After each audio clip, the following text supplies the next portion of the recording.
לא ציפיתי לזה. אני לא טעמתי דבר כזה בחיים שלי. וואו. היי חברים שלי, היום אנחנו בסרטון קצת אחר. אתם בטח זוכרים את הסרטון שלי משנה שעברה? כולם עשו קרישים מגניבים, ואותי עשו דולפין. ממש מתרגש.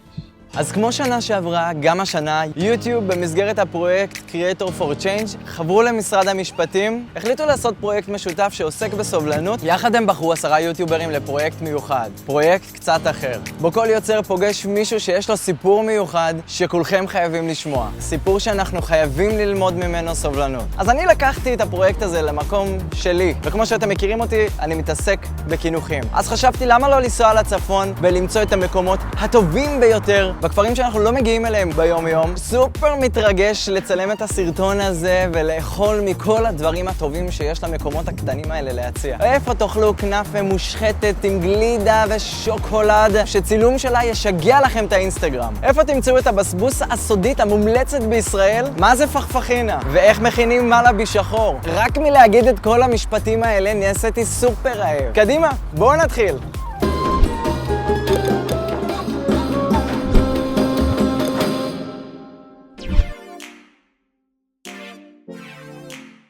פה במקום המופלא הקטן הזה אפשר למצוא את לאה. לאה מכינה את העוגיות הכי טובות בכפר ראמה. למקום קוראים הזייתונה, ופה תוכלו למצוא את העוגיות המועדפות עליי. לעוגיות האלה קוראים מעקרון. מה זה האומנות הזאת? שמן זית, זרעי אניס וסומסום בתוך עוגייה אחת בצבע קסום. בניגוד למטבח הערבי ששמים טונות של סוכר ומלא שמן, לאה דוגלת בפחות סוכר ובשמן זית. וזה פשוט מושלם, כי אחרי שאתה אוכל עוגיה כזאת בא לך לאכול את הכל ואין לך רגשות אשם. אין פה כתובות. אם אתם רוצים לדעת איך מגיעים להזייתונה, מה שאתם צריכים לשים בווייז זה קופת חולים מכבי בכפר ראמה, זה פשוט ממול. במג'ד אל-כרום תוכלו למצוא את פחפחינה נבלסיה. נבלס זה שכם בערבית, הפחפחינה הגיע משכם. זה מין שייק של תותים ובננות עם גלידה, עם מיץ סודי שהם לא מוכנים לגלות מהו. הכוס מקושטת בשוקולד, שמים מלא בוטנים, מעל זה כל מיני פירות העונה, מעל זה עוד כדור גלידה ועוד בוטנים. ואם זה לא הספיק לכם, גם סירופ קרמל מעל. כל הטוב הזה בתוך כוס אחת מושלמת. זה מגיע גם עם קשית, גם עם כפית, שימו לב.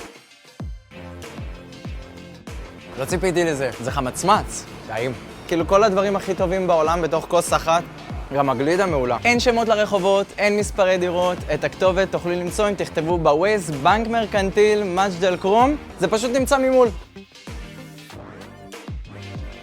עכשיו אני הולך לטעום את הכנאפה הכי מושחת בצפון. איזה ריח מתוק! אני לא יודע איך להגיב לדבר הזה, חוץ מלקחת את המזלג, להעביר ולאכול את זה. זה הדבר הכי פסיכי שקיבלתי לשולחן שלי בתקופה האחרונה, ואני אוכל דברים מטורפים, אוקיי? מוכנים? טוב, זה קראנצ'י ברמות. וואו. כל הבית של שוקולד. זה מטורף, מטורף. אחרי שטעמתי את זה, עכשיו אני יכול לדבר על זה. בכנף הקפה תוכלו למצוא כנאפה עם שכבות של שערות קדאיף, נוטלה, גלידה שמיובאת מטורקיה, גלידת שמנת מטורפת, שוקולד לבן, עוד נוטלה ופיסטוקים. זה פסיכי. מי שאוהב מתוק ואוהב כנאפה, בום לפנים שלכם, זה מטורף. אני לא טעמתי דבר כזה בחיים שלי. עכשיו, אחרי שעשיתי ככה מעבר יפה עם המזלג, זה לצלם תמונת לאינסטגרם, לתייג את כנאפה קפה, ואז להמשיך לאכול.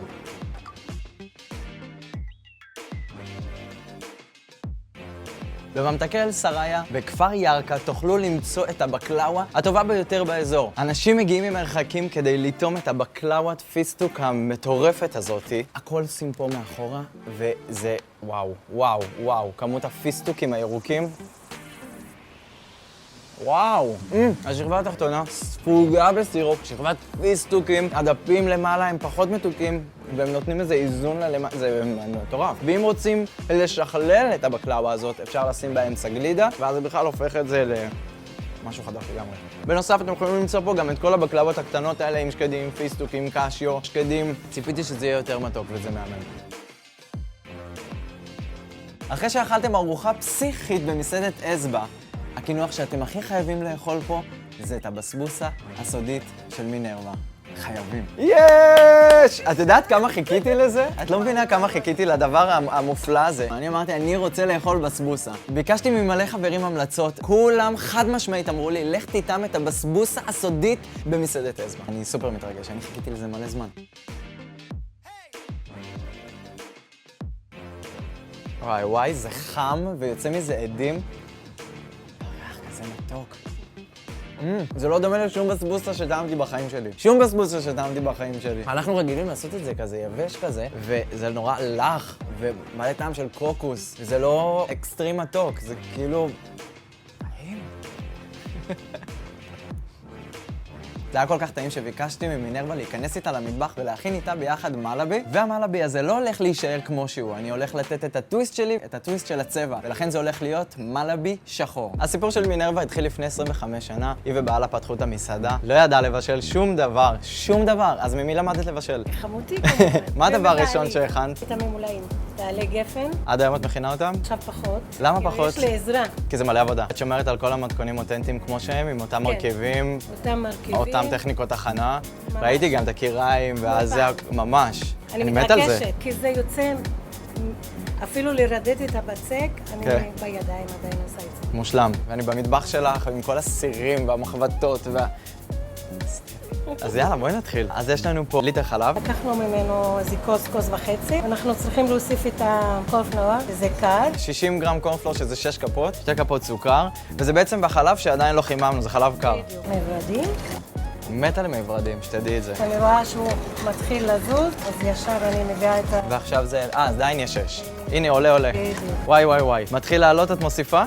זה השלב שאני נלחץ, הולך אחורה, וזה נשפך לי על הגז. לאט לאט מרגישים שזה... מסמיך, כן, אני רואה. ומתקשה. בשנייה? שנייה. אתה מרגיש את הסמיכות?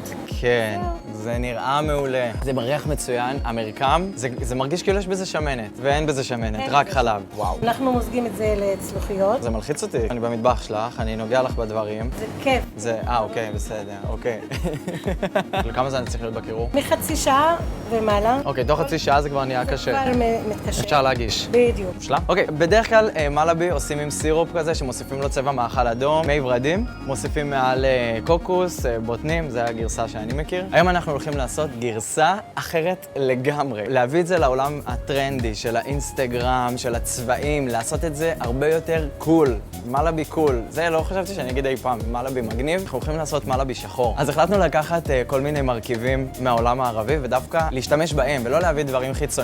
אנחנו הולכים לעשות את זה ככה. בשביל הסירופ השחור יש לנו כף של סירופ חרובים, יש לנו כף טחינה שחורה, אפשר לקנות כזאת בסופרים, כן, זה קיים. פיסטוקים ירוקים, שזה פיסטוק חלבי, ורימונים. הסירופ השחור שלנו מוכן, הוא כהה, ועל הלבן בכלל יהיה ניגוד מטורף של צבעים של כהות ובהירות, וזה יהיה מהמם. תזליף את זה בעדינות, ממש, בקטנה. ועכשיו רימונים. למרות שזה שחור, זה כאילו נראה חגיגי. הקערה היסטרית, קערה שתדעי. מחמותי, עכשיו הבאתי. מהמם. ועכשיו השלב הכי כיפי, את יודעת מה הוא? לטעום? כן. אבל מהכל צריך לעבור מהלבן לקרם השחור הזה שיצרנו למעלה. וואי. באמת, וואי. והרימונים בסוף? הרימונים והפיסטוקים נותנים לנו עוד איזה בום כזה מהצדדים. תודה. אפשר חיבוק? בטח. מקווה שנהניתם מכל הטוב הזה שבסרטון ועשיתי לכם חשק להגיע לצפון. אני כל כך שמח מהיוזמה הזאת לצאת ולפגוש תרבויות אחרות, טעמים אחרים, אנשים שונים. שמחתי מאוד לפגוש את האנשים האלה שקיבלו אותי בזרועות פתוחות, בחיבוק. נהניתי מכל רגע, באמת, ואני אחזור ואני אטעם ואני לא סיימתי את ציור הטעימות שלי בכפרים האלה, אני עוד אחזור ואטעם. מאוד קל להתעסק במה אנחנו שונים, במה אנחנו אחרים, ובסוף כולנו בני אדם, כולנו שווים ואנחנו חייבים להיות יותר אכפתים. טובים ונחמדים אחד לשני. לאחר, לא משנה מה הצבע שלו, מה הדת שלו, מה הזהות המינית שלו, או כל דבר אחר. מקווה שהסרטון הזה עשה לכם איזשהו חשק להסתכל על זה שעומד לידכם בצורה קצת אחרת, ושעשיתי לכם טעם טוב בפה. מת עליכם, ונתראה בסרטון הבא. אין מקום. אין יותר. כאילו, אין מסוגלות בגוף לקבל עוד סוכר. כל הזמן, רון, אני אוהב סוכר. לא משנה כמה אני אנסה להפחית, אני אוהב סוכר.